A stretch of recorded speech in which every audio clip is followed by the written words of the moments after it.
Et si on parlait de sport? Une émission produite et réalisée par l'association Et si on parlait de sport et animée par Laurent Garnier et Léa Rochat. Bienvenue dans la 152e émission de Et si on parlait de sport? Votre rendez-vous 100% passion revient avec intensité, porté par une équipe survoltée, des voix qui vibrent sport et une seule mission, donner la parole à celles et ceux qui font battre le sport, le cœur du sport, chaque jour. Des terrains aux vestiaires, des bénévoles aux athlètes, du sport amateur au plus haut niveau, ici, on vive le sport de l'intérieur, là où ça transpire, ça engage et ça gagne. Un immense merci à nos partenaires Semper Connect, LG Consultant et l'agence Bellombra de Bruno Hamet. À nos côtés, ils jouent collectif et défendent un sport qui rassemble, qui inspire et qui construit demain. Un coup de projecteur aussi à notre Dream Team. Et si on parle de sport, animatrice, animateur, chroniqueur, consultant, une équipe soudée, déterminée, animée par la même énergie et prête à faire vibrer chaque émission. Alors installez-vous, montez le son, c'est parti pour une nouvelle émission de Et si on parlait de sport? En première mi-temps, on vous emmène au cœur du cyclisme amateur, engagé avec un club qui fait vibrer la région toulousaine, le GSC Blagnac Vélo Sport 31, une immersion dans l'histoire du club, ses valeurs, ses actions et ses ambitions. On parlera aussi formation, événements marquants et résultats sportifs, sans oublier un focus inédit sur les coulisses du Tour de France avec une expérience pas comme les autres. Bref, une mi-temps 100% passion, 100% vélo. Alors restez bien avec nous. En deuxième mi-temps, on prend de la hauteur avec une voix incontournable du sport en région. Nous recevons Richard Maillet, tout récent président d'honneur du comité régional olympique et sportif d'Occitanie. Après plusieurs années à sa tête, c'est un échange riche autour de son parcours, de son engagement au service du mouvement sportif, de son regard sur l'olympisme d'aujourd'hui et de ses convictions pour l'avenir du sport et du bénévolat. Une interview inspirante entre bilan, transmission et passion du sport. Tout de suite, place à la première mi-temps pour parler cyclisme avec nos invités Gaëtan Prime et Michel Rollin. Et si on parlait de sport? Première mi-temps.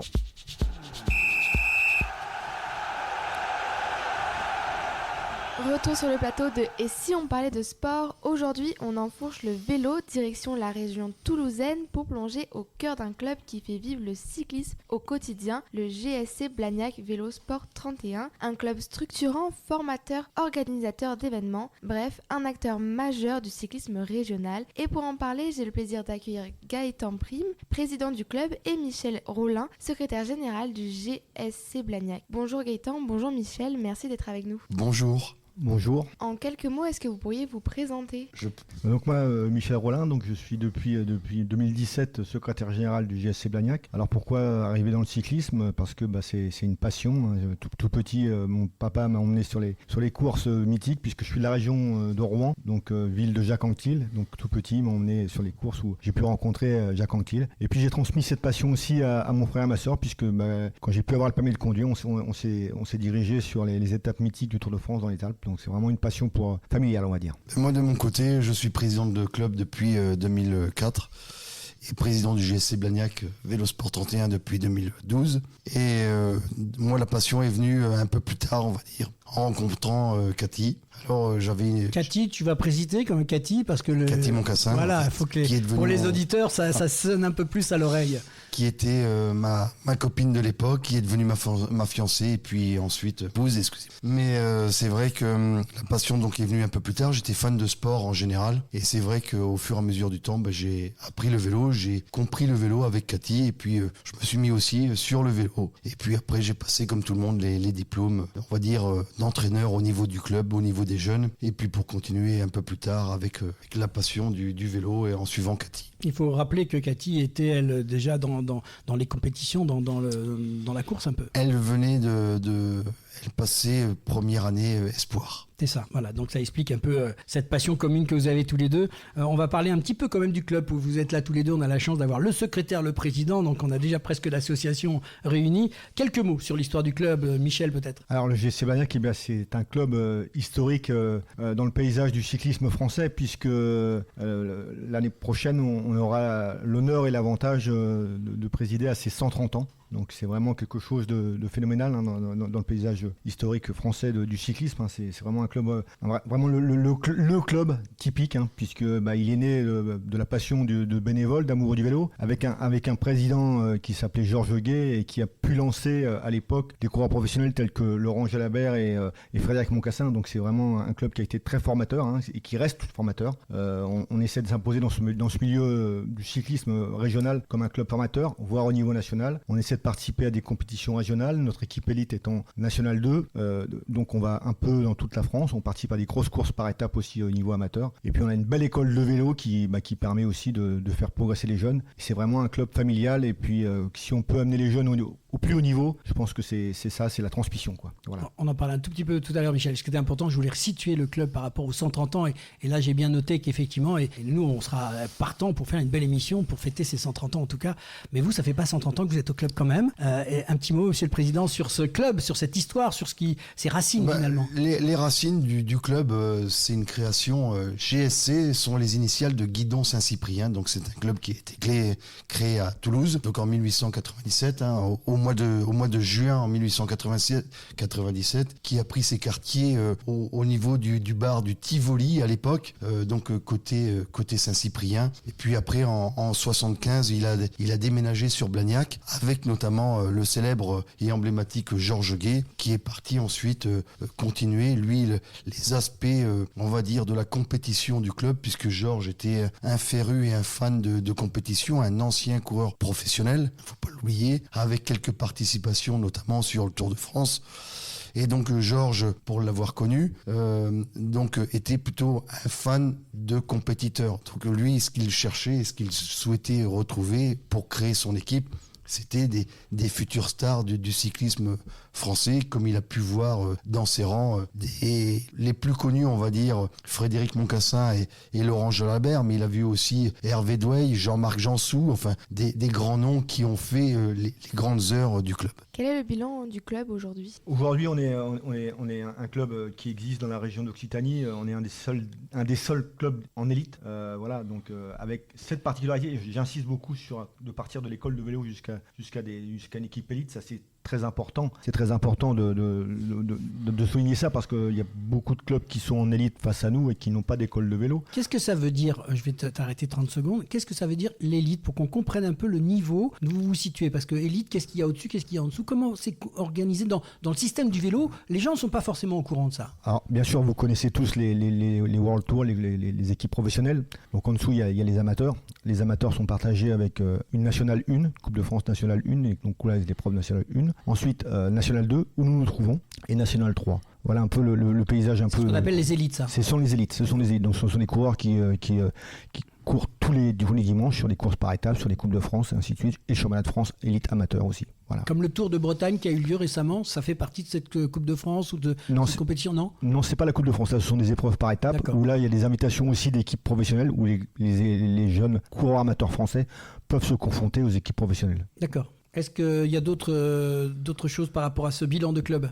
Après, on a l'avantage d'avoir beaucoup de bénévoles, et ça aussi, je tiens à le souligner à l'antenne, c'est que c'est très très important pour nous d'avoir une équipe de bénévoles qui répond à toutes nos demandes, à tous nos souhaits, parce que c'est pas le tout d'avoir des jeunes en entraînement. On a environ 160 jeunes qui sont moins de 18 ans, donc c'est intéressant de travailler avec des éducateurs. Donc on a beaucoup d'éducateurs qui sont formés, qui sont aptes à former les écoles de vélo, et de passer sur la catégorie U15, U17, puisque maintenant on appelle ça comme ça, U15, U17, U19.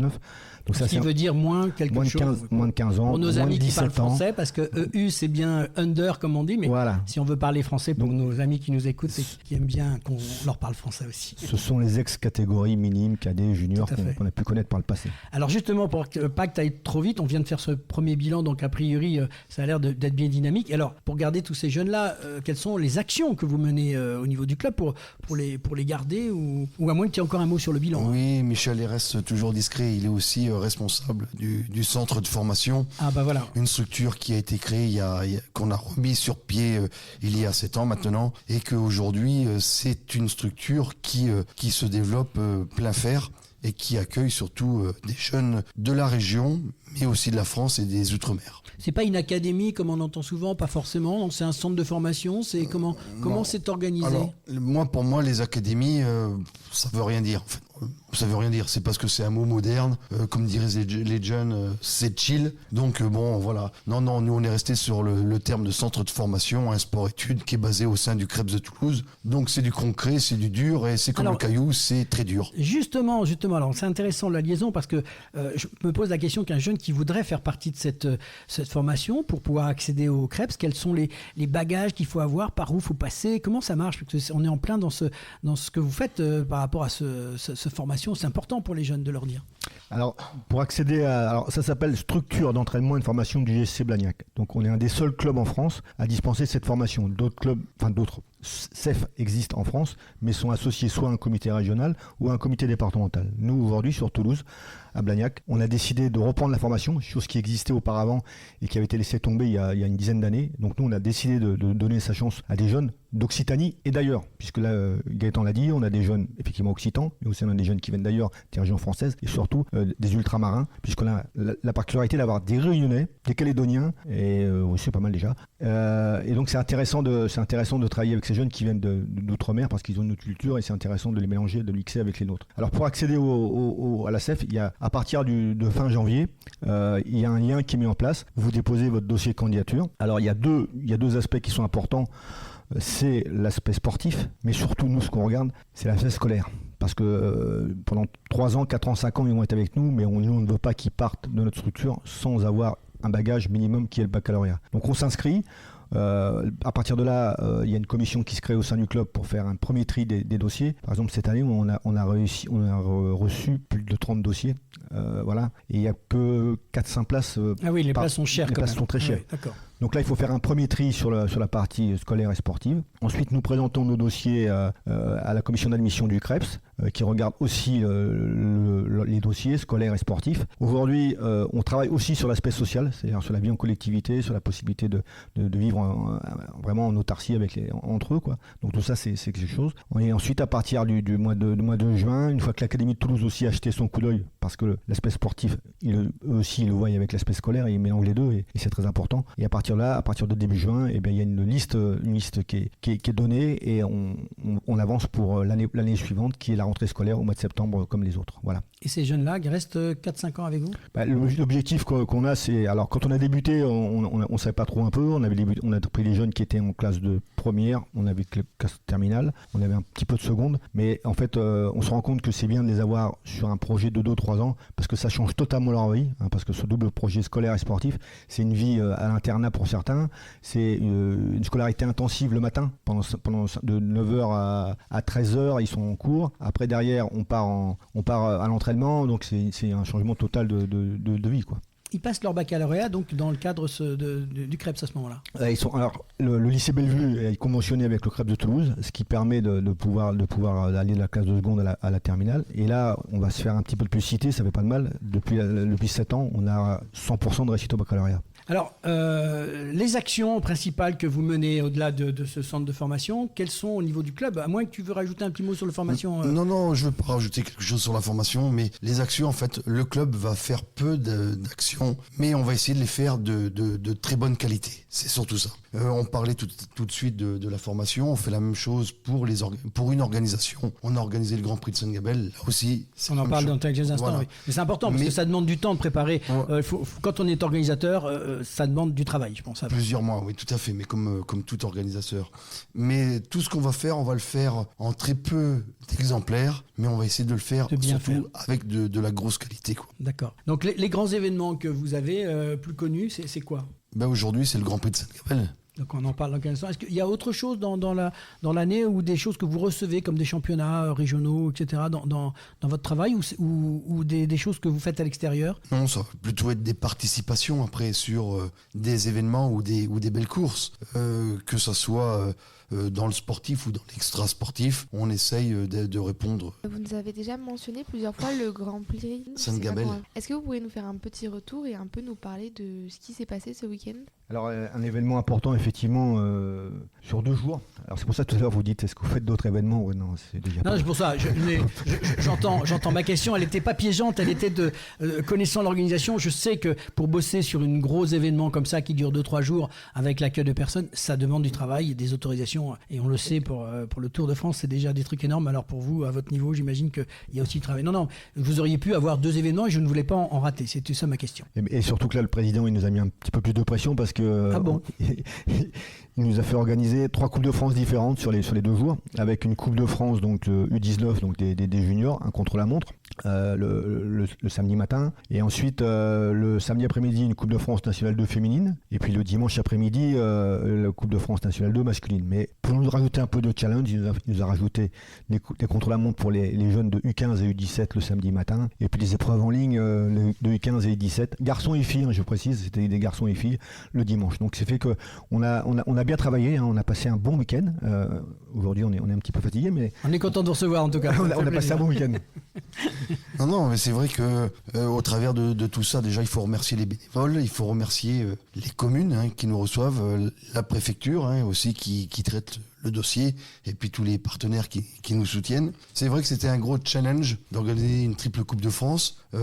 Quand j'ai eu le collège des commissaires, des arbitres, ils m'ont dit c'était quand même audacieux. Et en fin de compte, on a réussi à passer ça sans encombre. Voilà, parce qu'aujourd'hui, il y a quand même une équipe pour la 20e qui est rodée, une équipe qui connaît ses postes de travail, parce que c'est quand même du boulot. Et aujourd'hui, on est presque parti, on va pas dire les yeux fermés, mais on était quand même confiants. On a connu des éditions, on va dire, où on avait un peu plus de stress, et celle-là, elle est vraiment passée sans trop de soucis. Alors aujourd'hui, j'ai plus de voix, c'est pas du fait d'avoir crié, c'est plutôt le fait d'avoir, on va en parler peut-être tout à l'heure, mais d'avoir fêté la victoire. Et puis avec ce vent d'autant, comme on dit, ça a dû pousser les coureurs ou les coureuses un petit peu. Tu disais tout à l'heure, juste une question un peu curieuse, les garçons et les filles ont couru ensemble dans des épreuves Alors sur les jeunes U15 voilà, U17, sur les jeunes, oui. Ils courent ensemble. D'accord, donc il y avait des chronos, mais il y avait aussi des courses. Ouais, c'était quelque chose, mais c'est quelque chose de vraiment intéressant de faire venir des jeunes courir en contre-la-montre, parce que c'est très très rare sur la région Occitanie notamment, et c'est vrai que c'est un peu aussi un test pour voir un peu les futurs champions de demain, parce que l'épreuve du contre-la-montre, ça pardonne pas. On s'aperçoit qu'effectivement à haut niveau, on a quand même un travail à faire sur ces chronos qui sont souvent des fois décisifs dans les grandes compétitions, quoi. Exactement. Donc c'est bien d'y penser là-dessus. Alors j'ai envie de dire, parce que c'est un peu le côté sportif aussi, les résultats, qu'est-ce qui s'est passé pour nos auditeurs justement sur ces différentes Coupes de France? Est-ce qu'on a des gens de Blagnac qui ont gagné?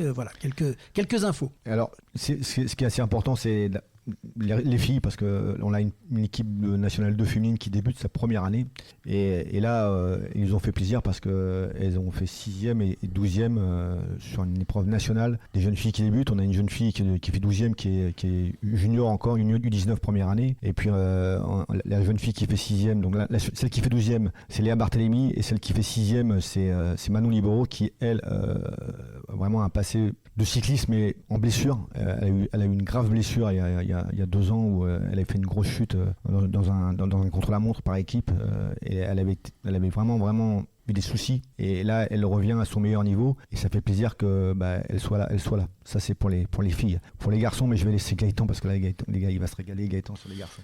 Oui, il faut dire que déjà, le parcours est un parcours sélectif. Combien de kilomètres? Alors les filles avaient 104 kilomètres et les gars avaient 139. 139, on était quand même à 2000, un peu moins de 3000 mètres de dénivelé positif. Donc pour vous dire que c'est quand même du solide. Pour les garçons, effectivement, je vais laisser Michel quand même annoncer les noms, mais on est surtout vainqueur en individuel et vainqueur par équipe, on va dire, sur la 4e manche. Et avec le nombre de points rassemblés, ça nous met d'office vainqueur de la Coupe de France 2026 avant la fin de la saison, en fait. C'est-à-dire le match est joué, quoi. Le match est joué, puisque aujourd'hui on a un peu plus de 400 points. Le deuxième est à 280 points, et il fallait 120, 130 points d'écart pour, on va dire, tuer le match. Voilà. Michel, je te laisse. Ouais, ce qui est intéressant, c'est que ce projet de gagner la Coupe de France, il est né en stage en Espagne, il y avait un stage de collectif de cohésion, où là on a réuni les coureurs d'abord ensemble, et après on les a vus individuellement, et tous ils nous ont annoncé, l'année dernière on a fait 3e, et cette année on va la gagner. Donc on a mis en place un peu une tactique, parce que là on avait 3 épreuves sur une semaine, donc il a fallu gérer l'effectif, Et c'est quelque chose de suite qu'on leur a proposé, la gestion du groupe. Ils ont accepté parce que c'est pas évident parfois de pas blesser les coureurs. Et ça nous a permis de gagner la manche qui était dans l'Est de la France, où là on fait premier et deuxième. Ensuite, le 1er mai, on fait deuxième au contre-la-montre par équipe. Et puis hier, on fait premier, deuxième et sixième. Donc, alors avec la victoire par équipe et aussi la victoire individuelle en Coupe de France Nationale 2. Donc là, c'est Arthus Jalado, notre leader, qui remporte la Coupe de France. Et puis là, on va citer les gars qui ont fait le boulot hier et puis la semaine dernière. Il y a Cyril Couture qui a gagné la manche de dimanche. Et il y a Loïc Maluon qui est un jeune du club, qui sort du club, qui a participé à la fête hier en faisant sixième. Voilà, c'est vraiment quelque chose d'important. Gabriel Guesson qui fait deuxième aussi. Voilà, c'est quelque chose de phénoménal. C'est un travail d'équipe. Et là, je vais juste dire, c'est quand la tactique au briefing, elle est faite et qu'elle se passe comme elle se passe hier, c'est-à-dire que c'était une leçon. Ils ont récité la leçon. Je peux dire c'est l'émotion parce que quand on a participé au briefing et qu'on voit comment ça se passe sur le terrain et que ça marche et qu'on gagne, c'est quelque chose de formidable. Donc je voudrais associer aussi Germain Riberpré, qui est le directeur sportif de l'équipe, qui a mis en place la tactique, qui a mis en place les coureurs au quotidien, qui vit avec eux. Hein. Et vraiment, il a pu créer une cohésion et vraiment une équipe où cette année, on a des résultats exceptionnels. C'est pas qu'on se vante aujourd'hui, hein, parce qu'on a plein d'humilité, mais on a vraiment des résultats exceptionnels. Et la preuve, c'est qu'aujourd'hui, on est sûr de gagner la Coupe de France et on est au mois de mai, quoi. Voilà. C'est vrai que, pour revenir sur Germain, il a su fédérer ses coureurs tout au long de la saison pour faire une très belle saison. Il a pu démontrer aussi le fait de pouvoir emmener ses coureurs à la maison, parce que c'est toujours très compliqué d'emmener des coureurs à la maison sur une victoire, hein, que ce soit dans tous les sports. Et puis il a emmené la manœuvre parfaitement pour que les gars puissent, comment on appelle ça dans le jargon, courir au millimètre, quoi. Et là hier, ça a couru au millimètre, leçon d'école, leçon tactique. Et puis le son de persévérance des coureurs, parce qu'ils avaient un boulot à faire sur la journée, malgré des conditions très compliquées, avec un fort vent d'autant, et c'est allé jusqu'au bout. Donc c'est allé jusqu'au bout. Et c'est vrai qu'on avait les jeunes du club qui étaient avec les trompettes, qui étaient avec toute une armée de supporters et d'outils musicaux et sonores qui ont fait que ça a mis une ambiance énorme sur la ligne d'arrivée, quoi. En tout cas, on sent votre passion, on sent que vos voix ont bien répondu. Juste, on parle des résultats de l'équipe élite, mais on a une équipe réserve qui va aussi à 2000 à l'heure, qui gagne aussi tous les week-ends. Donc, ouais, cette année, c'est un régal. C'est un régal. Quand ça gagne à tous les niveaux comme ça, c'est un régal. C'est vraiment un régal. Et en plus, c'est des garçons qui sont jeunes et qui sont vraiment plein d'envie et qui nous le rendent bien, quoi. Ça, c'est important. On sent ça. On va un petit peu déborder de sujet parce que c'est important aussi de faire ce témoignage, je pense, pour un certain nombre de passionnés de cyclisme, mais aussi de moto. Et Gaëtan, tu as une expérience particulière puisque tu es motard sur le Tour de France. Alors, la curiosité, c'est comment on devient un motard sur une épreuve aussi mythique que le Tour de France qui fait rêver des millions de jeunes. Mais déjà, je participais à des courses départementales et régionales. On donnait un coup de main à l'époque aux organisateurs, que ce soit la Ronde de l'Isard, que ce soit des courses dans le Tarn, que ce soit des courses un petit peu partout. On allait donner la main en tant que motocycliste. Et puis c'est vrai qu'un jour, le président Francis Auriac me dit « écoute, moi j'organise la route du Sud. Je serais intéressé que tu viennes nous filer la main sur la route du Sud. » Et c'est comme ça que j'ai mis le pied à l'étrier sur les courses professionnelles. Et puis de la route du Sud, j'ai fait le Tour méditerranéen.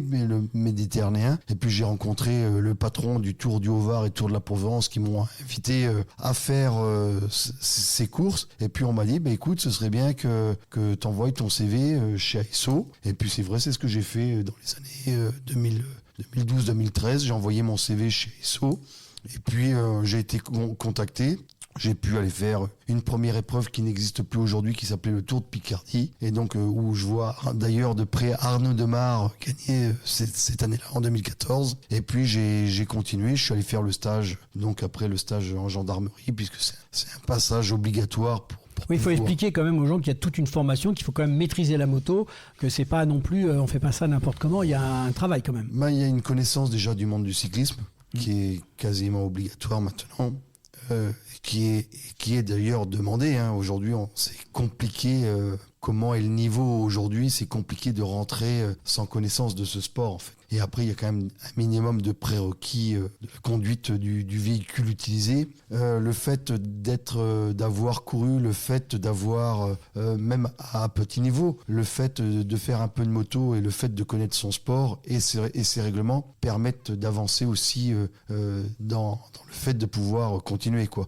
Et après, une fois qu'on rentre chez SO, en général, si on fait le travail correctement, en général, on a la chance de pouvoir faire les plus belles courses du monde. Une fois au cœur de la course, ça se passe comment? On imagine une immersion totale. Sur le tour ? Oui, sur le tour. Ouais, sur le tour, c'est comment je vais dire ça c'est chaud bouillant, quoi. C'est chaud bouillant. Pourquoi ? Parce que tout est décuplé, en fait. Tout est multiplié par... alors, je vais dire un chiffre au hasard, mais tout est multiplié par 1000. 1000 fois plus de spectateurs, 1000 fois plus de véhicules. Être vigilant sur tous les points. Ouais, ça arrive de tous les côtés. Les coureurs ont un enjeu, les équipes ont un enjeu. Les enjeux sont... la victoire d'étape, sont aller chercher le maillot, aller chercher les bonifications. Donc c'est vraiment très codifié, on va dire, mais très codifié dans le bon sens. C'est très codifié pour que la machine avance d'un seul pas et d'un seul son, quoi, d'un seul unisson, pour que ça puisse se dérouler sans encombre. Aujourd'hui, les gens sont pas là pour voir une course de moto à la télé, sont là pour voir une course de vélo. Et pareil pour les véhicules, mais tous les véhicules qui sont à l'échelon de la course ont un rôle et ont un rôle important. Et chaque fois qu'on démarre une compétition chez ASO, on nous le rappelle. Si on est là, c'est qu'on a un rôle. Et ce rôle qui est pour travailler pour la course, il est fait pour le bon déroulement de sa course. Et c'est ce qui se passe, on va dire, à 99% du temps. Est-ce qu'il y a un moment, une image ou une étape qui t'a particulièrement marqué au cours de toutes ces années? Alors j'en ai deux. 2014, mon premier tour en Angleterre, c'était un truc de malade. Quand tu rentrais, t'avais, je sais pas, il parlait de millions de personnes, mais ça m'en fait un peu la chair de poule. On faisait des ascensions, il y avait des milliers de personnes. On faisait des descentes, il y avait autant de personnes dans les descentes alors que tu viens en France ou en Europe. Dans les descentes, t'as pas un chat, quoi, hein. Ou alors un gars qui s'est perdu, mais voilà, t'as pas un chat. Mais là-bas, t'avais du monde.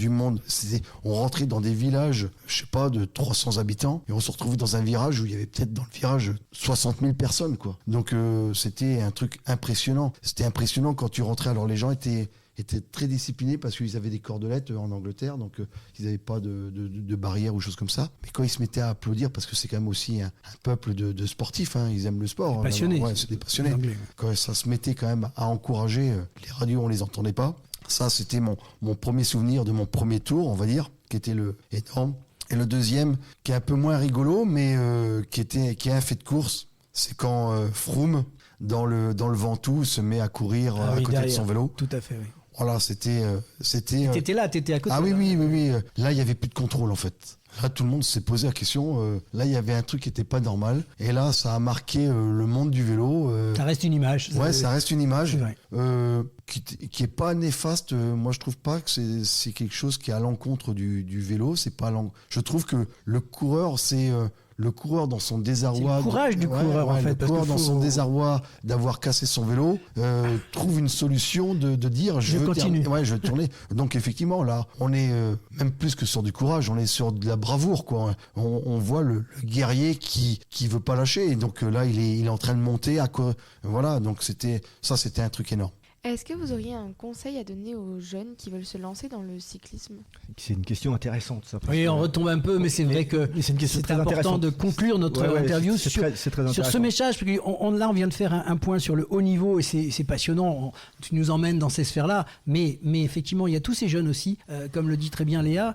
Qu'est-ce qu'on en fait aujourd'hui, ceux qui hésitent à mettre les pieds sur la pédale ? Aujourd'hui, alors, puisque moi je suis au centre de formation, les premiers conseils qu'on donne avec l'encadrement, avec les entraîneurs, c'est d'abord se faire plaisir. Avant toute chose, il faut se faire plaisir. Faut pas que le vélo, ça devienne une contrainte. Ça, c'est important. Ensuite, la deuxième chose, c'est la rigueur et l'humilité. Parce que ça, c'est important. Parce que c'est pas le tout parce que je fais des résultats quand j'ai 15 ans, 17 ans, que je vais passer pro. Doucement. Il faut se temporiser. Hein. Il y a encore du chemin à faire. C'est un sport ingrat.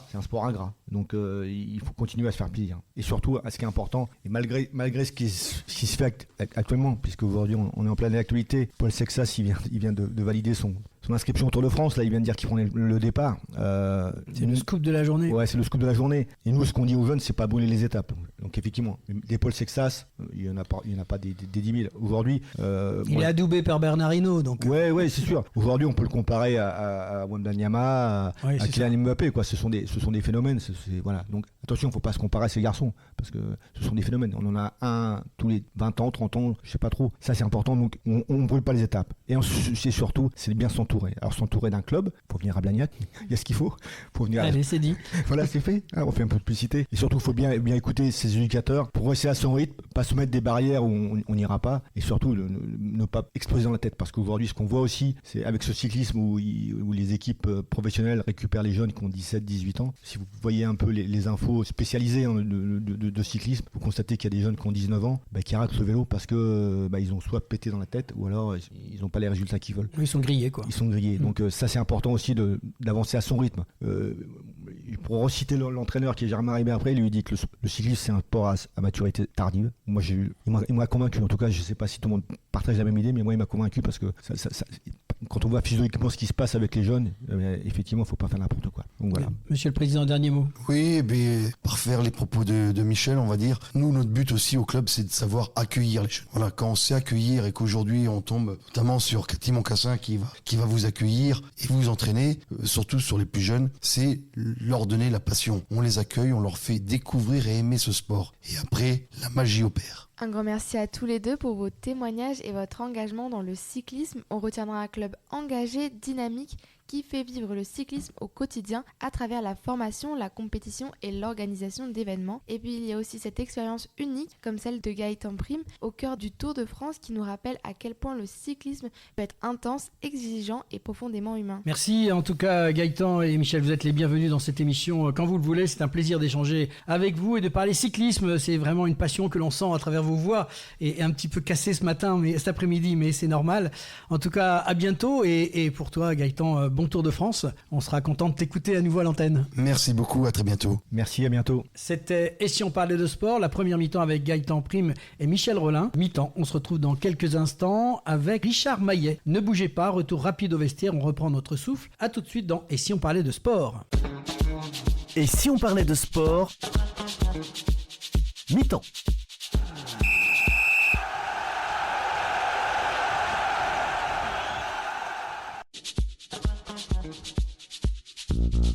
Devenez supporter de l'émission Et si on parlait de sport.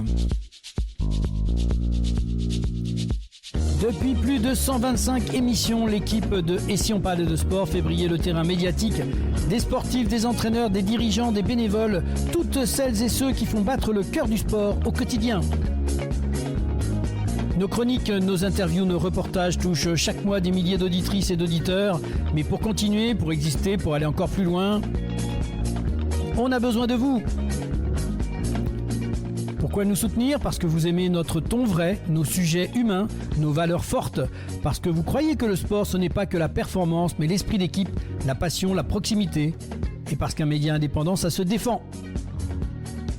Alors avec votre soutien, on peut continuer à produire chaque semaine, donner la parole aux acteurs du terrain et lancer de nouveaux formats encore plus forts. Alors rejoignez le club des supporters de l'émission. Ici, pas de minimum, pas de maximum. Chacun donne ce qu'il veut, ce qu'il peut. Un simple clic sur etsionparlaitdesport.fr ou sur Hello Asso. Et bienvenue dans l'équipe. Allez, on compte sur vous. Devenez supporter de l'émission Et si on parlait de sport et faites partie de l'équipe qui fait vivre la passion du sport partout en France.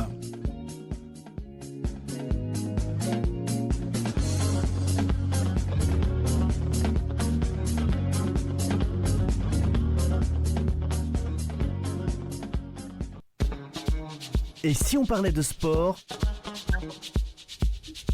deuxième mi-temps.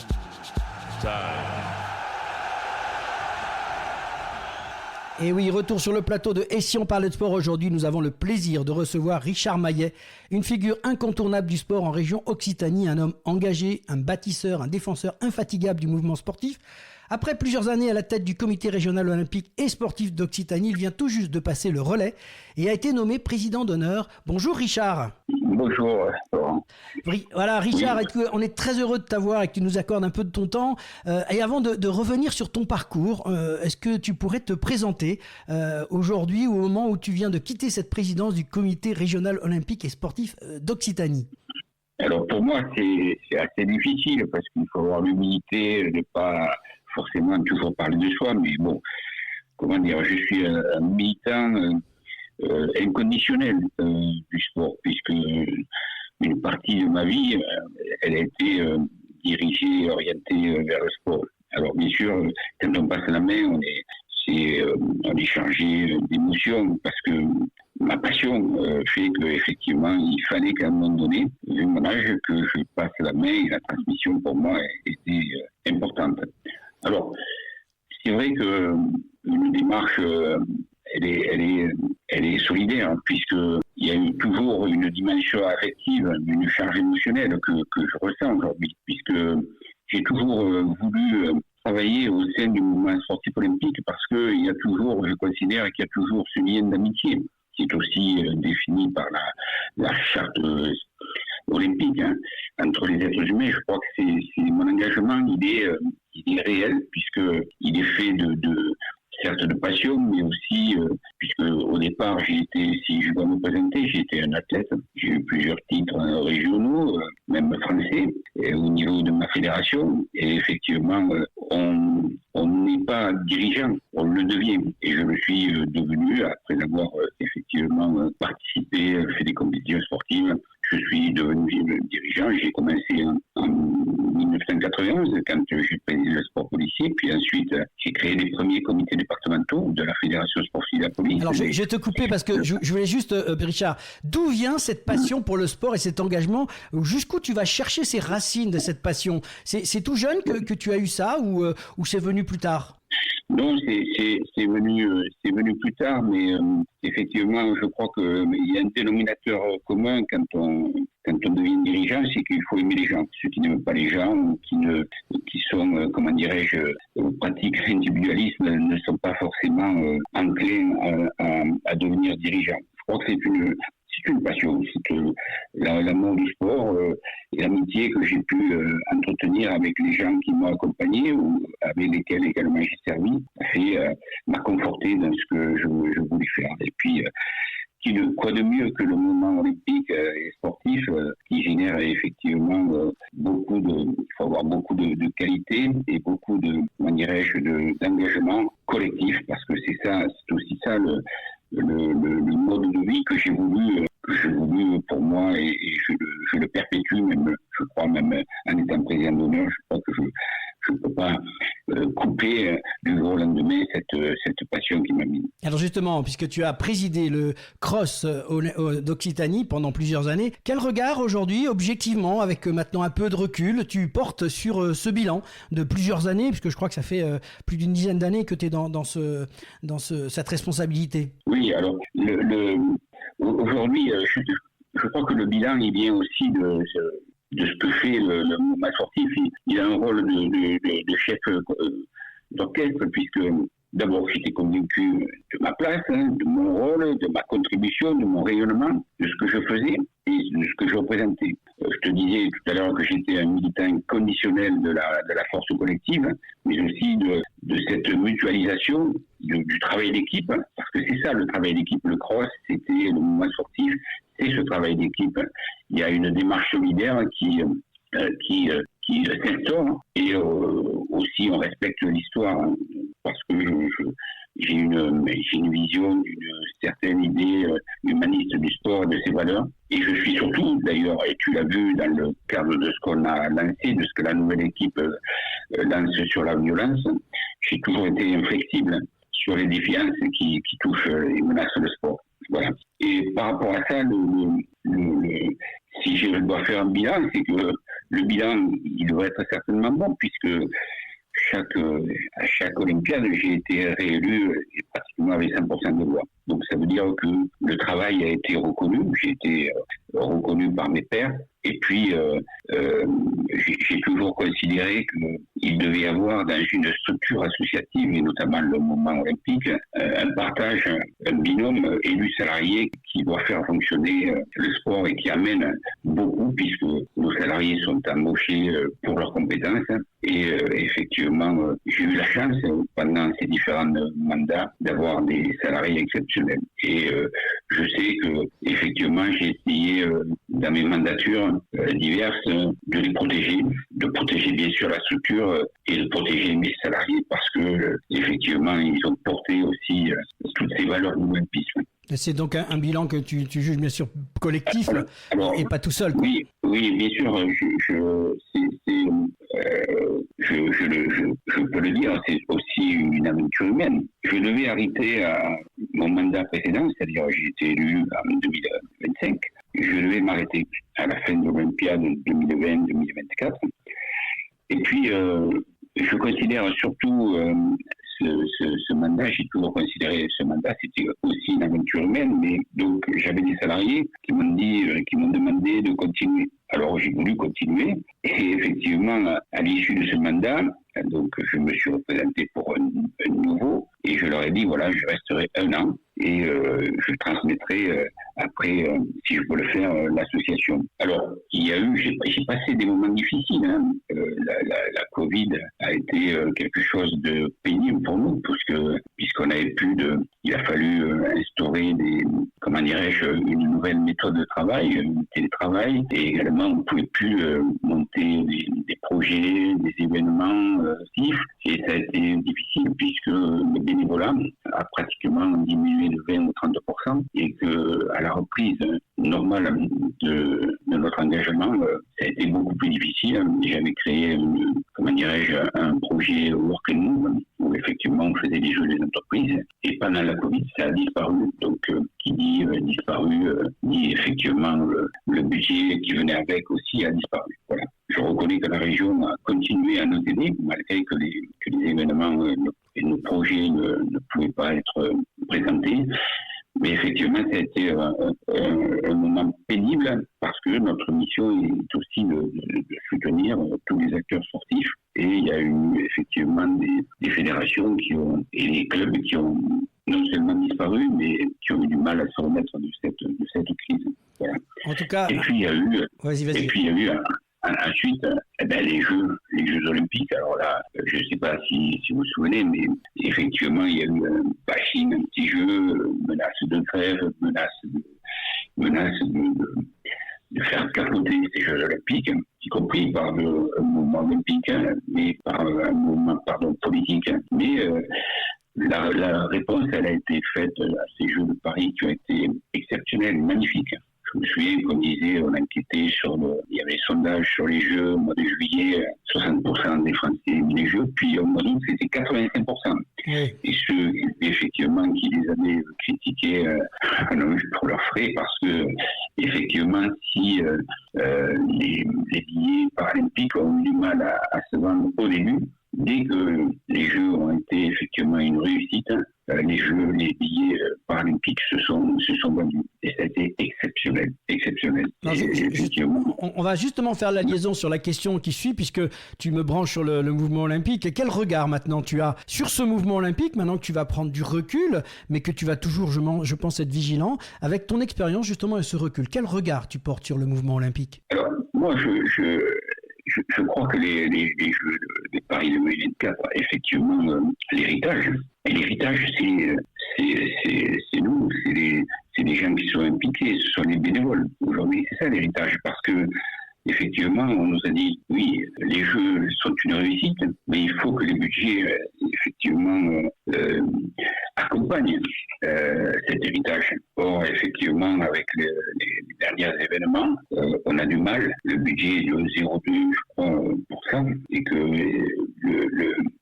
le sport n'est pas à la hauteur des enjeux et de ce qu'il véhicule. Alors que, effectivement, je crois que le sport fédère et notre mission, ma mission, ça a été d'abord de défendre bien sûr les intérêts du mouvement sportif, et il y a eu une modification dans la gouvernance partagée parce que effectivement, si avant on discutait uniquement avec l'État, aujourd'hui on discute avec le monde économique, et c'est peut-être une bonne chose, hein, puisque aujourd'hui il y a des partenaires comme le MEDEF, la CGPME, d'autres prennent, comment dirais-je, place dans ces commissions dans le monde économique. Et puis effectivement, on associe également les collectivités territoriales. Je crois que collectivités territoriales, mouvement sportif, monde économique, État font que effectivement on peut tendance à faire partager. Alors, sur l'évolution de la société, oui, je crois que l'État a compris, puisque si je regarde bien, on va petit à petit imposer les 30% ou les 30 minutes dans le sport scolaire, puisque je crois que plus tôt on a un engagement sportif, plus tôt on fait du sport, plus tard on aura l'occasion d'exercer un bénévolat dans une association. Je crois que c'est important de favoriser l'accès aux jeunes à tous les âges d'ailleurs, et au-delà du sport de loisir aussi, soutenir le sport de haut niveau, je crois que c'est ça. Et puis, pour qu'on puisse attirer de nouveaux dirigeants, puisque les dirigeants sont comme moi, ils sont un peu avancés dans l'âge, il faut développer la professionnalisation des acteurs du sport. Je crois qu'aujourd'hui, il faut que effectivement ce mouvement, comme tu le disais, doit finalement s'adapter. C'est ça aussi la force du sport, rester accessible et incarner des valeurs fortes. Je crois que c'est ça l'esprit des Jeux Olympiques. Est-ce que tu peux nous donner, toi, le plus grand souvenir dans ta carrière, ton plus grand souvenir olympique, qui toi t'a marqué dans ce que tu as vécu? Tu en as vécu un certain nombre de Jeux Olympiques. Quel est celui qui te marque le plus? Alors, je ne peux pas dire parce que moi j'ai découvert, à l'époque il n'y avait pas les moyens de communication, il n'y avait que la télévision, je ne me suis pas déplacé, sauf peut-être pour les derniers Jeux de Paris, où là j'ai vécu en direct l'inauguration, et le lendemain, ou un jour et demi après, je suis allé voir le rugby à 7, où effectivement la France a gagné, a été médaille d'or du rugby à 7, première épreuve, avec, je n'ai jamais vu, j'aime le rugby, j'ai toujours fait des voyages pour aller voir l'équipe de France jouer au stade à Paris, et là effectivement je n'ai jamais vu l'ambiance comme cela, et j'étais à 15 mètres du pont qui a eu des gestes avec une virtuosité, il y avait une communion dans ce stade, et effectivement c'était magnifique. Et puis très jeune, j'avais 18 ans quand j'ai vu aussi ce qui m'avait marqué, puisque c'est pas le seul événement, c'était la victoire de Colette Besson, à Pico, qui était pas attendue, qui s'est financée elle-même, son passage à Font-Romeu, puisque le travail en altitude a payé, et elle a fait une remontada qui lui a permis d'être champion olympique. Ça, c'était quelque chose qui m'a marqué. Et puis, tout à fait. Et puis, bon, il y en a d'autres, comme les 7 médailles de Marc Spitz. J'étais là, pour Colette Besson, j'avais 18 ans. 4 ans plus tard, j'avais 22 ans, c'était Marc Spitz. Et puis, qui a obtenu, je crois, 7 médailles aux Jeux Olympiques de Munich. Puis, bon, je vais quand même revenir sur nos champions. Léon Marchand aussi. Oui, Jeux Olympiques. C'est sûr. C'est une passion. Et puis c'est un petit, je vais être chauvin, c'est-à-dire ramener tout ce qui s'est fait en Occitanie. On a obtenu 22 médailles. Si on avait été un pays, on aurait été 11e nation. Donc c'est vrai que l'Occitanie. Et puis aussi, la première fois, à l'époque, j'étais élu à Fraîche, et j'ai reçu les handballeurs qui étaient de Montpellier, qui venaient d'avoir leur premier titre olympique. C'était Michael Ligou, Nicolas Karabatic, il y avait Christophe, il y avait Bourdet aussi, puis un autre. Mais les deux locaux qui étaient Michael Ligou et Karabatic, c'était la première médaille olympique, et le président de la région m'a appelé, il me dit Richard Maillet, non c'est pas Richard, il m'a appelé Maillet à côté de moi, et j'ai fait immortaliser cet événement. Et ça effectivement, ça m'a marqué. Après, il y en a d'autres, on saurait, mais je crois que chaque période olympique, effectivement, ce que j'apprécie beaucoup, c'est le symbole de la flamme que l'on allume et qu'on éteint ensuite, et cet espace-temps où la flamme est allumée, c'est un espace d'amitié, d'amour, de fraternité, de tolérance, et c'est ça où effectivement tous les pays, il y a ce lien d'amitié, de fraternité, et c'est ça les Jeux Olympiques, et c'est ça qui m'a plu et qui a induit que je continue à m'investir dans ce moment. Alors voilà. Justement, pour être tout à fait clair et pour clôturer un peu cette interview, toi maintenant, qu'est-ce que tu souhaiterais en quelques mots voir pour faire évoluer ce sport, je dirais en général? Qu'est-ce que serait aujourd'hui ton souhait?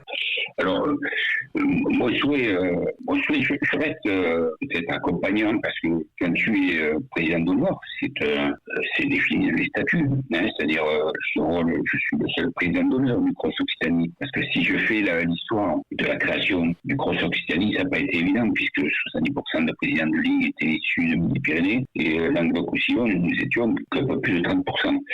Donc, j'ai fait 3 mandats. 3 mandats, normalement, je devais m'arrêter en 2029. Pour moi, la transmission, elle est ainsi forte et puissante parce que, effectivement, j'ai pensé que quand tout allait bien, quand la concorde régnait au sein du conseil d'administration, il était temps de transmettre. C'est pas évident, parce que chaque individu a besoin de reconnaissance, a besoin d'être reconnu. Et puis, je me suis dit, Richard, s'il n'y a pas de transmission, dans une association, l'association n'est rien. Il faut le faire. Donc, elle est marquée effectivement par le mandat du conseil d'administration, puisque ce conseil d'administration que j'ai voulu, puisque j'ai démissionné, continue. Il va continuer pendant 3 ans. Donc, il est marqué par effectivement le projet stratégique que j'avais défini avec les élus, avec les mêmes élus et les salariés. Donc, moi, celui qui me remplace va certainement continuer en amenant son énergie, sa patte, puisque je vois qu'ils sont lancés avec Bernard le vivre ensemble, c'est-à-dire tirer un trait sur la violence. Je crois que c'est une campagne qu'on devrait porter au niveau national et qu'il y a une possibilité là, puisque c'est même nouveau, même s'il y a 10 ans j'avais dénoncé ces violences, puisque mon métier de policier effectivement fait que j'ai entendu des gens qui subissaient des violences sexuelles, et ça c'était le rapport qu'on avait avec la brigade des mineurs et peut-être aussi l'État. Voilà, donc nous je crois que mon rôle effectivement c'est d'accompagner, d'aider, puisque le nouveau président m'a demandé de continuer. Le président, on va le rappeler, le président, tu peux rappeler son nom puisqu'il vient d'être nommé.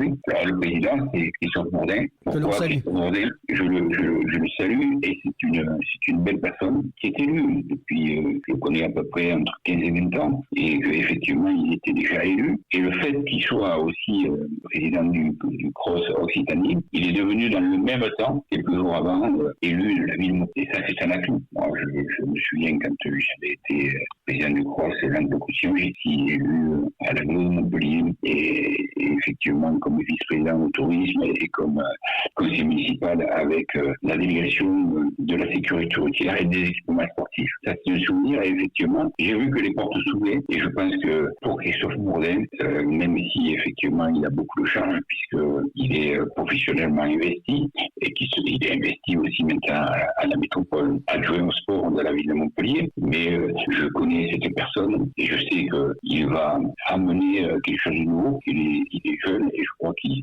saura porter le Cross Occitanie et lancer et continuer ce qu'on a déjà fait avec les élus et les salariés. Alors voilà. Pour conclure un peu cette interview qui est passionnant, et très content de t'avoir, Richard, puisque tu en as parlé au cours de ton interview, quel message aujourd'hui toi tu aimerais adresser aux jeunes par rapport au bénévolat, qui hésitent à s'engager dans le bénévolat, parce qu'effectivement devenir bénévole aujourd'hui en 2026 c'est pas aussi simple que ça. Quel message, toi qui as été un bénévole depuis tout un tas d'années, qu'est-ce que tu pourrais leur faire passer pour les motiver finalement? Alors, moi j'ai toujours, vous aviez organisé à Toulouse, je crois que c'était l'année dernière, une table ronde sur le bénévolat, et j'avais fait cette table ronde avec l'intervention de Marie-Jeanne Buffet, et qui Dialogue Sport, voilà, Dialogue Sport, et qui a été une ministre incontournable, puisque quand tu vois ce qu'elle a fait, les chantiers d'insertion sociale, défendre les commissions féminines, défendre la lutte contre le dopage, et puis la taxe Buffet, c'est-à-dire c'est elle qui avait demandé qu'un pourcentage soit pris sur la Française des Jeux. Mais également, elle a essayé de proposer un statut sur le bénévolat. Bon, ça nous laisse un petit peu, parce que depuis que je suis investi dans le mouvement sportif, effectivement, c'est le bénévolat. Les bénévoles, ce sont des gens généreux, et puis parce qu'ils veulent s'engager gratuitement. Mais ça a ses limites, c'est-à-dire que parfois les jeunes, ils travaillent, et effectivement, il faudrait proposer une offre sportive de qualité. On ne peut pas effectivement proposer une offre sportive de qualité sans un engagement de bénévoles. Si on enlève les bénévoles, je crois qu'ils sont plus de 30 000. Oui, on fait plus de sport. Il faut créer peut-être un statut de dirigeant bénévole. Et ça, c'est aussi pour les jeunes. On l'a déjà fait pour les jeunes, ces services civiques. Et je crois que ça a marché. Et puis pour également perpétuer aussi le passeport, puisque je le disais tout à l'heure, plus on s'engage tôt dans une association, plus tard on restera. Voilà.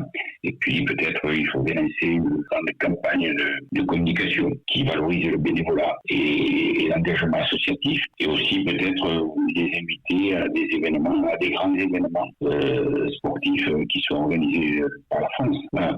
Et je crois qu'aussi cette reconnaissance du bénévolat, elle se traduirait peut-être quand je regarde l'engagement comme les élus syndicaux. Je suis un ancien syndicaliste et effectivement j'avais les détachements, on appelait ça les arthèses 14, et que peut-être on pourrait valoriser ça en donnant des charges de travail pour ces jeunes. Voilà, je crois que c'est important, mais et le fait qu'on puisse, comment dirais-je, imposer maintenant ces 30 minutes dans les écoles primaires et dans ces, comment dirais-je, grandes organisations, dans le cadre de la journée olympique, dans la semaine olympique, dans la fête du sport, dans la fête du paralympique, je crois qu'on va susciter chez les jeunes, peut-être en intervenant dans les lycées, dans les collèges, et leur parler des valeurs de l'olympisme, peut-être susciter un engagement bénévole. Je crois que c'est ça que le souhait que je fais, c'est effectivement, mais je considère aussi qu'on n'est pas suivi budgétairement, puisqu'il y a eu des baisses qui sont dues effectivement à la baisse du budget national, et que le sport, lui, est aussi, il va être, puisque cette année le cours substitué a diminué ses budgets, et que j'ai dû aussi licencier avec des ruptures conventionnelles, licencier des salariés. Voilà, et c'est dommage. Bon, mais je considère que les jeunes, c'est l'avenir. C'est l'avenir, et que je crois que le grand spectacle des Jeux Olympiques génère chez les jeunes, va générer chez les jeunes l'envie de s'investir. Je l'ai vu arriver, c'est-à-dire après les Jeux de Paris 2024, il y a effectivement un engagement. On a fait des projets sur les 300 femmes dirigeantes. Les jeunes femmes aussi s'engagent, et des jeunes dirigeants deviennent présidents de club, présidents même du nouveau comité olympique, qu'il soit départemental ou régionaux. Je crois que c'est important, c'est de positiver et de valoriser aussi nos bénévoles. Merci beaucoup Richard pour cette parole forte, et qui j'espère va continuer à se développer et à porter des idées, peut-être comme tu le dis très justement, et pourquoi pas que ça remonte un peu plus dans les sphères, on va dire, administratives. Merci Richard pour cet échange à la fois sincère et engagé. Ton parcours à la tête du comité régional olympique et sportif d'Occitanie aura marqué durablement le paysage sportif régional à travers ton action. C'est toute une vision du sport que tu as portée, un sport accessible, fédérateur, ancré dans les valeurs humaines, fortes et tournées vers l'avenir. On retiendra ta capacité à rassembler, à accompagner les acteurs de terrain, à défendre le rôle essentiel du sport dans notre société, mais aussi ton engagement constant auprès des bénévoles et des jeunes générations. Et au nom de toute l'équipe de Et si on parlait sport, nous souhaitons t'adresser un remerciement tout particulier pour ton soutien, ton écoute et ta bienveillance à l'égard de notre émission. Ta confiance compte énormément pour nous, et elle a fait partie de l'aventure que nous construisons semaine après semaine. Nous te souhaitons le meilleur pour la suite dans ce nouveau rôle de président d'honneur, avec, on est sûr, toujours la même passion et le même engagement. Merci Laurent. Merci J'ai beaucoup apprécié de travailler ponctuellement avec vous. Merci. C'est ça le mouvement olympique, c'est les belles rencontres qu'on peut faire au travers des différents mandats. Merci en tout cas, Laurent. Eh bien, tu es toujours le bienvenu dans l'émission, et tu peux toujours apporter ta parole à l'occasion. N'hésite pas à nous solliciter. Je te dis à très bientôt, et merci encore pour tout. C'était Et si on parlait de sport avec Richard Maillet. On se retrouve très vite pour une nouvelle émission consacrée à l'actualité sportive. C'est la fin du match et de cette 152e émission de Et si on parlait de sport. Et si on parlait de sport? Fin du match.